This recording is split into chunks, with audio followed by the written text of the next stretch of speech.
The United States Air Force, USAF, has decided to restore two Rockwell B-1 Lancer variable sweep-wing heavy bombers to service, which had been in storage at Davis-Monthan Air Force Base in Arizona. Congress requires the United States Air Force to have an active fleet of at least 45 B-1s in service. When you hear the word boneyard, you automatically assume it is where old planes go to be stripped of valuable parts and then scrapped. With Davis-Monthan Air Force Base, this is different, as it is where the United States Air Force sends its surplus aircraft to be stored until needed. The United States Air Force keeps its older B-1 Lancer heavy bombers in storage at Davis-Monthan Air Force Base, 5 miles southeast of downtown Tucson, Arizona. The location is ideal for storing aircraft due to low humidity and little rainfall. The area's hard, alkaline soil and its altitude of 2,550 feet allow aircraft to be naturally preserved for possible reuse or cannibalization for spare parts. As mentioned, the United States Air Force must have at least 45 Rockwell B-1 Lancer bombers in service until the Northrop Grumman B-21 Raider stealth bomber becomes available in 2030. Touted as a sixth-generation bomber due to its improved stealth and advanced data-sharing ability, the B-21 Raider is the Air Force's bomber of choice to replace the Rockwell B-1 Lancer and the Northrop B-2 Spirit Heavy strategic bomber. 4 of the 17 Rockwell B-1 Lancer bombers stored at Davis-Monthan Air Force Base were in good enough shape to reactivate. The last time the U.S. Air Force brought a retired B-1 bomber back into service was in 2004, when 7 aircraft were rescued from the boneyard. On July 2, 2024, the United States Air Force decided to take a second B-1 bomber called Rage out of storage and send it to Tinker Air Force Base. There it will undergo maintenance to incorporate missed upgrades from its retirement years and thoroughly check the airframe and avionics before being returned to active service.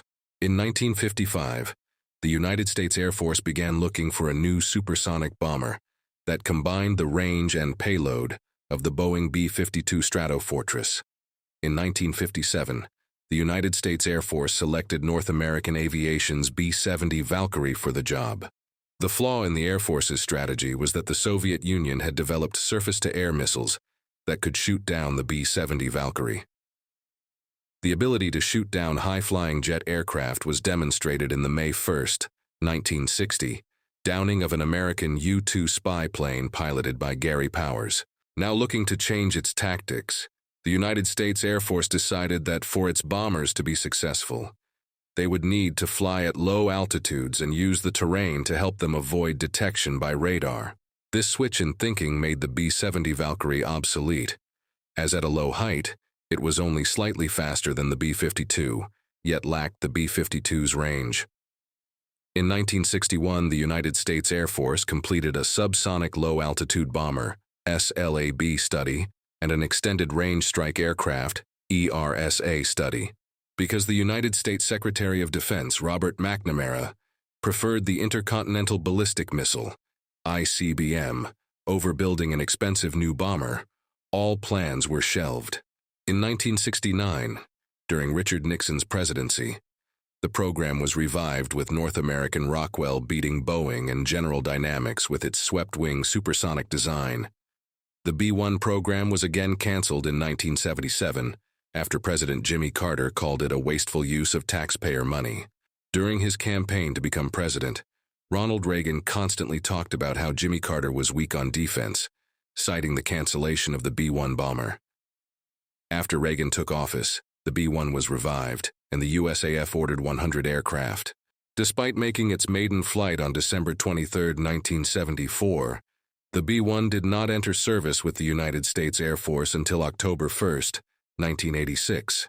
Over the coming years, and especially following the collapse of the Soviet Union in December 1991, the United States Air Force slowly began to retire most of its B-1s. Fewer than 50 are in service and will eventually be retired once the Northrop Grumman B-21 Raider enters service.